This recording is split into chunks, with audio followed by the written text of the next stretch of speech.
Hi, this is Chico Resch.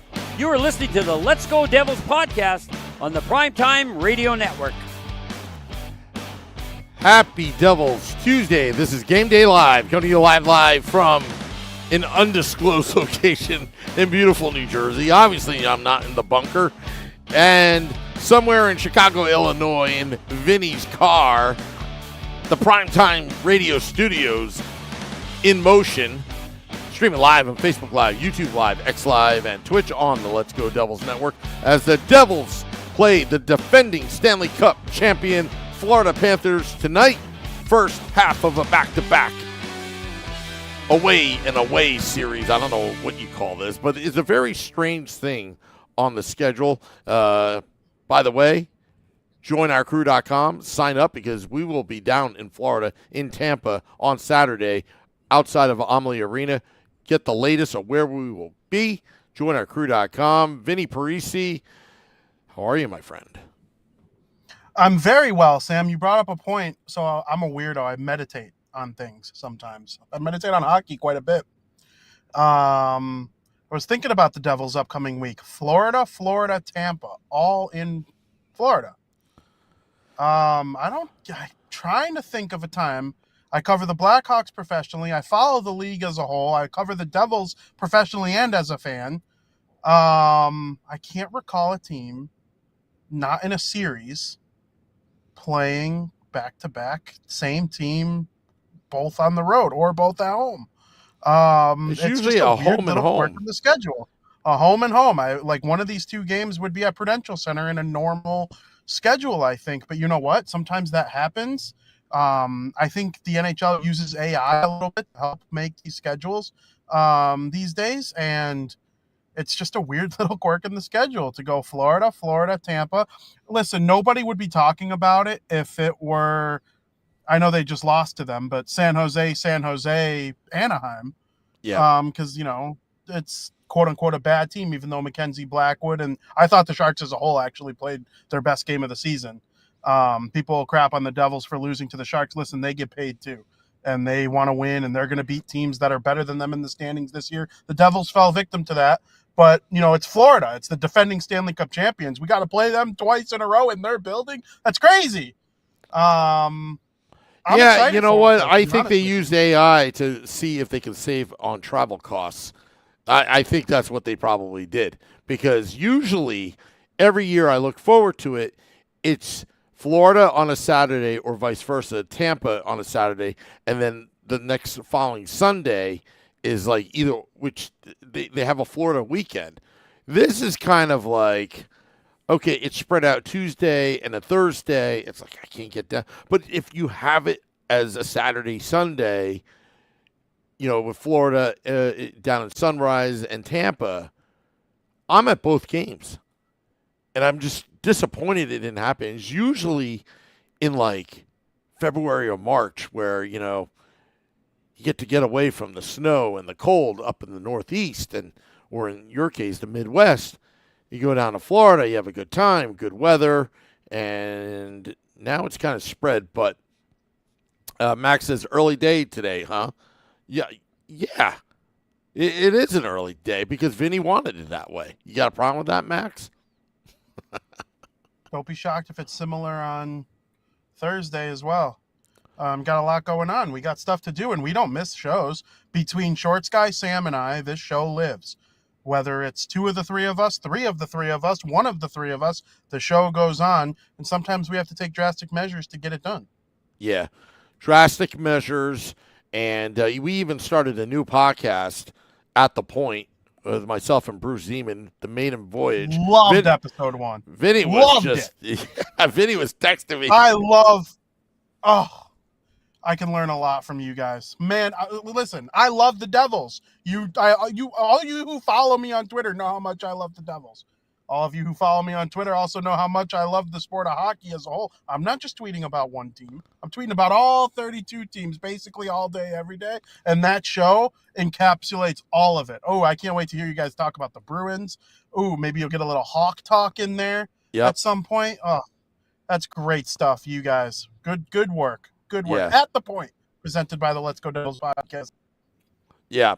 And we're going to have more NHL talk with At the Point with myself and Bruce Zeman every Tuesdays and Thursdays. I mean, that's a huge commitment. We'd like to go 5 days a week, but you know what? It's usually the super chats that usually help. Yeah, we had a lot of super chats while you were gone, Vinny.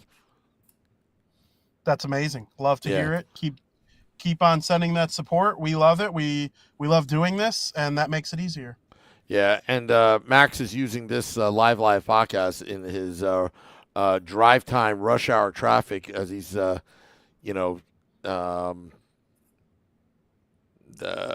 in traffic somewhere in the middle of nowhere. Survey says dude looks 55 with the stash. I think he might be 55. I mean, Bruce actually used to be the Devils mascot years ago. No, I'm not talking. Me. What's that? I think he means me.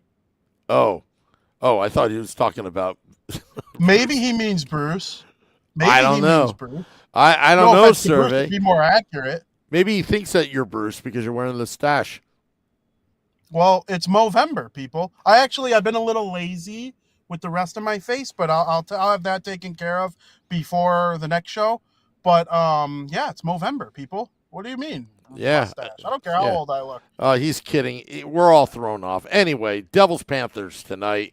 The Devils did get beefier during the offseason to protect Nico Hischier and Jack Hughes and the rest of the young studs, the investment towards the future. Matthew Tkachuk and his Stanley Cup defending Florida Panthers like to muck it up a little bit to get the Devils off their off game. That was the formula to their success. If you can't beat them, beat them. And then it changes the whole dynamics of the game. They are very good at doing that. But when you have like Paul Cotter in the lineup, or Corey Dillon, or even Kovacevic as well, things tend to be more balanced right now because I think the Devils have a balanced approach. Yes, they had a lot of shots on Mackenzie Blackwood. Yes, they were shut out. But boy, you know what? At least they had that many shots on goal. I know they were shut out 1-0. These things happen. But you have to feel good about this Devils team right now, even with the loss last Sunday, second half of a back-to-back, and then after lose Islanders in overtime. I think the Devils are okay right now. I really do. And it's a good test. People are worried. Panthers, Lightning. And then I think it's, who else? Someone Capitals. Panthers, someone good Capitals. It's a lot of good teams in the next, maybe the Hurricanes. I think it's the Hurricanes. And that's a lot of good hockey. But guess what? We want the Devils to be that good. I don't want them to be the fourth place team in the division. Do I think that's ultimately where they're probably going to end up this year? Maybe, but that'll be a playoff worthy team. They're 7 points clear of a playoff spot. These people freaking out because they lost to the Sharks when Jack Hughes and them really kind of looked amazing and Mackenzie Blackwood just played well and the Sharks got the one lucky bounce. But like overall, this team has played well at times this season. And I think they could beat some of these teams. Do I think they're going to sweep the board? Absolutely not. Do I think they beat Florida twice in Florida? I actually don't. But until they prove me wrong, I'm going to keep believing in this team. I think they have the tools, and I like when they get a chance to watch a team like Florida from their own bench because I think the Devils have a lot of pieces in place that are reminiscent of the Florida Panthers.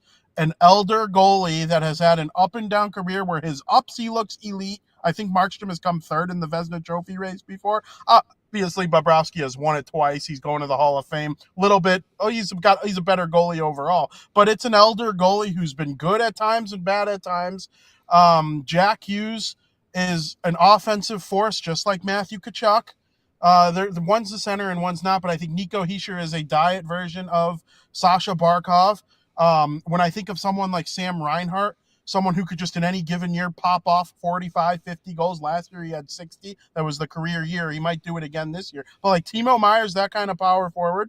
I wish Timo Meier would play with just a little bit more edge to his game so then he could be like a Matthew Tkachuk. And just a tad bit meaner would be nice, but he's a big body. I know he had the own goal. The last game is just scrap it and forget about it.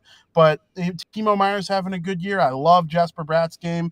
Dawson Mercer can be Sam Bennett. They're very, very similar in the way that they play. I'd like to see Mercer's offensive numbers kind of push the boundaries that Bennett's have pushed since going to Florida. On defense, I think of a guy like Aaron Ekblad, and I see Simone Nemitz's future in the league. I know he's in the AHL right now, but he'll get there. Dougie Hamilton is an offensive force. Can Luke Hughes be a Gustav Forsling type of offensive force? So he needs to develop his defensive game to get to that level. It's all possible, and it took a long time. Florida took Ekblad first overall in 2014. They took Barkov second overall in 2012. I think I have that backwards. Ekblad was first overall in 12. Barkov was third overall, whatever it was, in 2013. They didn't win till last year. It took 11 years from that point.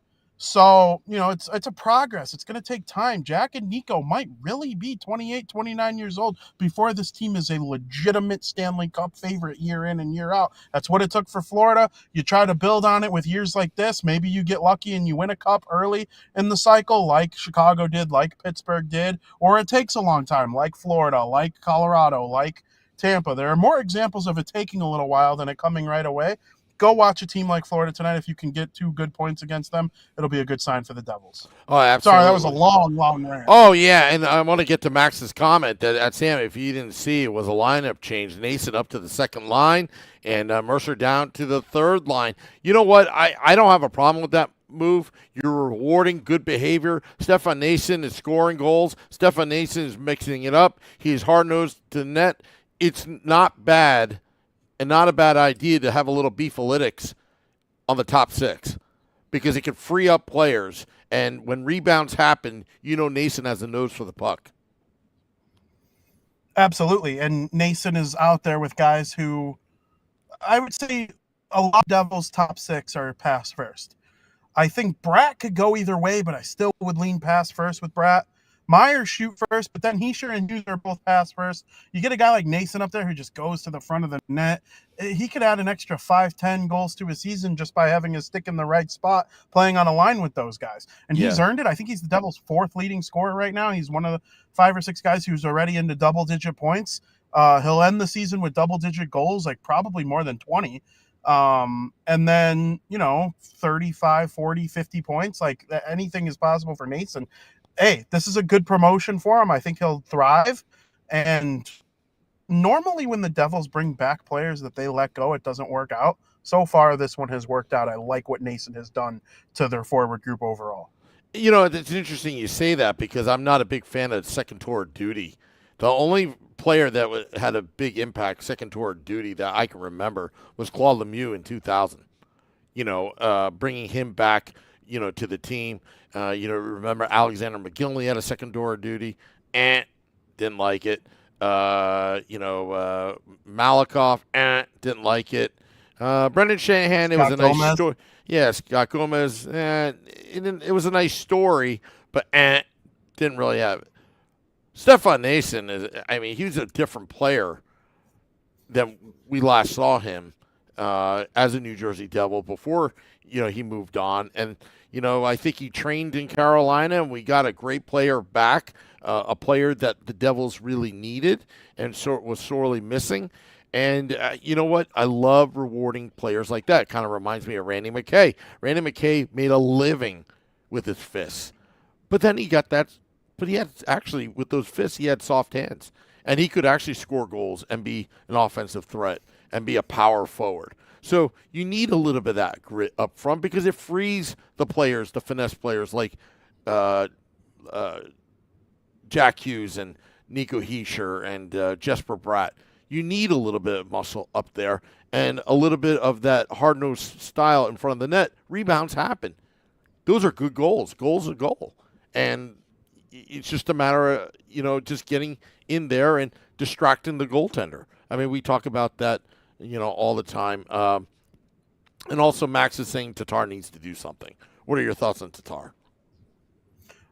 Tatar, Nason is replacing the old Tatar, and Tatar is the new, I don't even know, a better version of Nathan Bastian. I don't know. Tatar is in a different role than he was in his last stint with the Devils. He's not going to get you 20 goals anymore. That's Nason now. I do believe that. And when Nason left the team, he wasn't the player he is now. You could say the same thing about Blake Coleman. I remember the big story. They were both from Plano, Texas. It was amazing that the small town in Texas produced 2 NHL players at the same time, and they both got traded off. One elsewhere, did better elsewhere, and then signed with new teams. Nason with the Devils, Coleman with the Calgary Flames. You need guys like that. Tatar, he's in a different role. I don't need 20 goals from Tomas Tatar. I need the other team not to score when he's out there. And if he's in the top 6, then yeah, I'm going to need a couple goals from you. But so far, it hasn't been the case where I'm like, Tomas Tatar is in this prime position and he's not producing. Because, hey, even Andre Palat on the top line, nobody had any points last game, but the game before, I thought Andre Palat was awesome. If you're in the top 6, you better be giving me something offensively. If you're in the bottom 6, it'd be nice if you contribute something offensively here and there, but your primary point of focus is going to be to defend and play the game the right way, and offense will come. I think it's a win if Tatar scores 10 to 15 goals this season, gives you 35, 40 points. Clutch in the playoffs, good defensively, is an option to always go back to with Hischier and Meyer on the top line, or Mercer and Hischier on the top line there. All sorts of combos that could work, but I'd like to see Sheldon Keefe keep the lines mostly consistent outside of the situational lines that we've seen from him for most of the season so far. Hischier, Hughes, and one of Bratt or Meyer being out there for an offensive zone faceoff here and there at 5-on-5 has been wonderful, and I'm so happy to see stuff like that going on. So do I want to see more from Tatar? Well, yeah, of course I would, but I don't need it the way I think I would in previous years because of where he is in his career, his role on the team, and the other players that they have. Yeah. And we're going to get to our Tuesday night predictions, because we get a lot of predictions, a lot of Nostradamuses amongst Devils fans. What's going to happen? This is going to be a very the next 3 games, and I saw your tweet earlier today, Vinny, that these 3 games are just kind of like, well, how is this team going to react? 3, I would even still consider Tampa Bay Lightning an elite team. They're any John Cooper led team is an elite team to me, whether they have the pieces or not. They're still elite. They're well coached. But how are they going to fare against the Panthers? I think this is kind of like games 1 and 2 on the road in the playoffs. I think the Devils need to be in that mindset. How are they going to treat this team? This is the defending Stanley Cup champions. This is a proven winner. This is what we call a measuring stick, or where do you evaluate, how you evaluate where the New Jersey Devils are right now. So forget about the loss on Sunday. Forget about the decent start to the season. How does this team fare against the Florida Panthers? Again, getting your prediction, Selector Boy said 4-3 Devils. Vinny, what are your thoughts? I very much believe you can't let one tough game against a team that's lower than you in the standings, kind of make you feel things that aren't there. If you look at San Jose's schedule, they are going to beat good teams this season. So far this year, they have wins over Los Angeles and Utah, who are considered like good teams. And they went to overtime with Dallas, who a lot of people consider the favorite in the West. It's not going to be all perfect every single game. Sometimes you're going to play down to your competition.